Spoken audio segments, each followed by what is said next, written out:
From the National Newsroom of the Canadian Press, I'm Lisa Laporte. Thousands of residents forced to flee a fierce wildfire threatening Fort McMurray, Alberta, have been told they'll likely be out of their homes until early next week. We're ready to defend our community if needed, but hopefully that won't come to that. Jody Butts, the fire chief in charge of the Fort McMurray region, says at this point residents will be out until at least next Tuesday, but fire crews will remain on standby. Alberta Wildlife Information Officer José Saint-Onge says the weather today is favorable. So they're expected to push the wildfire away from the community. The rest of Fort McMurray and other surrounding subdivisions remain under an evacuation alert. Bill Graveland, the Canadian Press. Hamas's top leader says the militant group is here to stay. Ismail Haniyeh's comments come as Palestinians mark the 76th anniversary today of their mass expulsion from what is now Israel.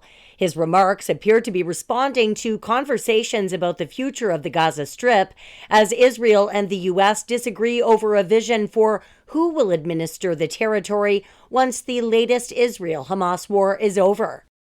Police in the Greater Toronto Area say they've arrested and charged a man who called himself the Crypto King. Durham Regional Police say 25-year-old Aidan Pledersky has been charged with fraud over $5,000 and laundering proceeds of crime. Police say they began receiving complaints in July 2022 about an investment fraud promising large weekly profits through so-called savvy investments. They allege Pledersky of Whitby, Ontario, and a 27-year-old associate were involved in the scheme. Bankruptcy filings related to Pledersky show he allegedly received nearly $42 million from investors, but only invested a fraction of the funds. Michelle Zedekian, the Canadian Press. A new study says aquaculture is likely behind the decline of wild salmon in Newfoundland. The report, published in the journal Reviews in Fisheries Science and Aquaculture, says the Atlantic salmon population in the Conn River declined about 92% between 1986 and 2022.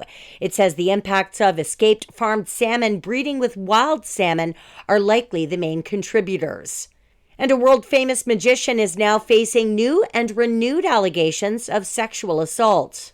16 women say they were assaulted by David Copperfield. The allegations published by the UK news outlet The Guardian, which says the dates of the claims range between the 1980s and 2014. More than half involve women who were underage at the time, and the magician is accused of drugging and assaulting at least 3 of the women. Copperfield's lawyers say the claims are false. Many of them have been made before and were investigated by U.S. law enforcement, resulting in no charges. Jason Nathanson, ABC News, Hollywood. This is the Canadian Press.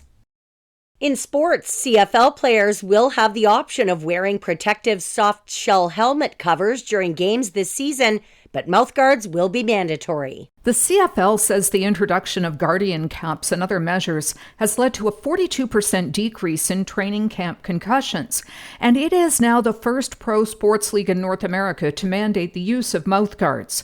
The league has announced several other health and safety initiatives. Teams will be allowed to use GPS tracking technology to register real-time data on player movements. That'll assist with injury prevention, load management, and rehabilitation monitoring. Don Kelly, the Canadian Press, Toronto. Toronto will be without star forward Natalie Spooner for the rest of the PWHL playoffs. She suffered a knee injury in Game 3 of Toronto's series versus Minnesota. Game 4 goes tonight. Toronto leads the series 2-1. From the Canadian Press, I'm Lisa Laporte. Thanks for listening. Don't forget to follow and subscribe. For more of today's top stories, visit thecanadianpressnews.ca.